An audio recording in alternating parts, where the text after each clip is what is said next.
Girlfriend যখন বড় লোক আর বয়ফ্রেন্ড গরিব। এই তুমি জানো, তুমি যেভাবে আজ আমার সাথে কথা বলেছো সেভাবে আজ পর্যন্ত আমার প্যারেন্টসরাও আমার সাথে কথা বলেনি।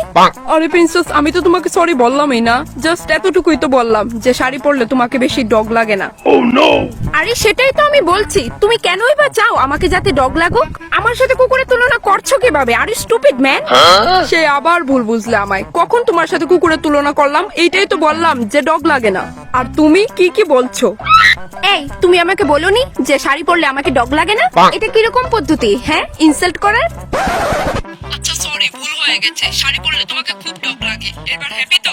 Who the hell are you, huh? You know my parents treat me like a princess. তাই আমার মম ড্যাড আমার নাম প্রিন্সেসই রেখে দিয়েছে। এখন তো আমি তোমাকে ডগ লাগে বললাম, তাতেও রাখছো।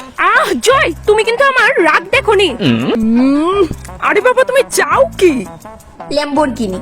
এখন এই ল্যাম্বরগিনি আমাদের রিলেশনশিপটাকে টিকিয়ে রাখতে পারবে। ল্যাম্বরগিনি? মানে তোমাকে গিফট করতে হবে?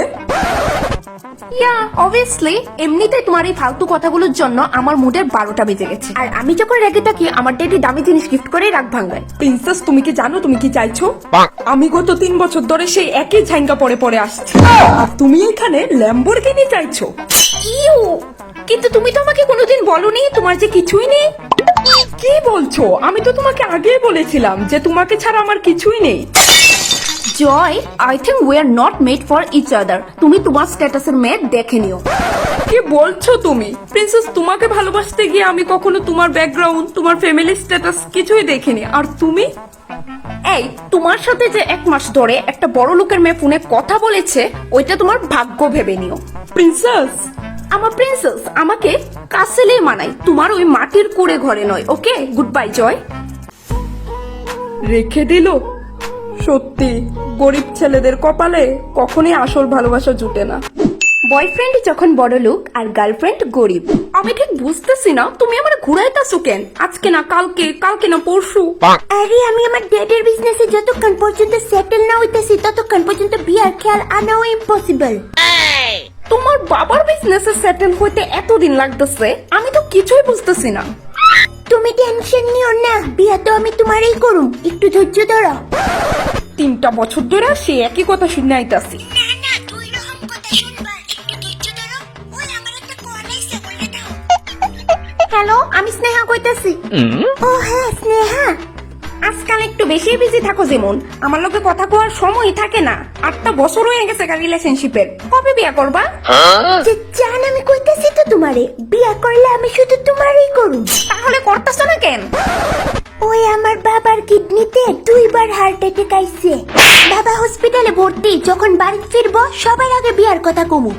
বিশ্বাস করো। ঠিক আছে, অপেক্ষায় থাকুন তোমার বাবা সুস্থ হইয়া বাড়ি ফেরার, তারপর দেখুন তুমি কি বাহানা দো।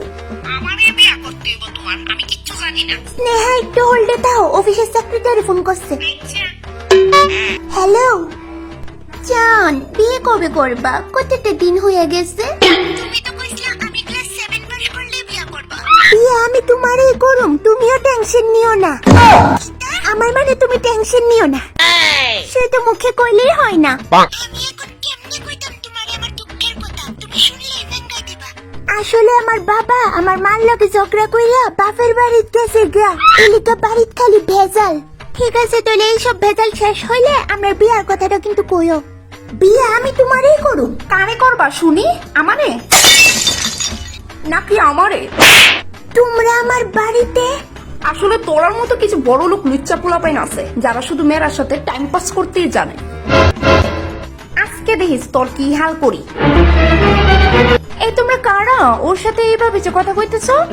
ও, তোর আবার একটা বোনও আছে না? ভালোই হয়েছে, এখন দেখিস তোর বোনের সামনে তোর কি মাইর দিই।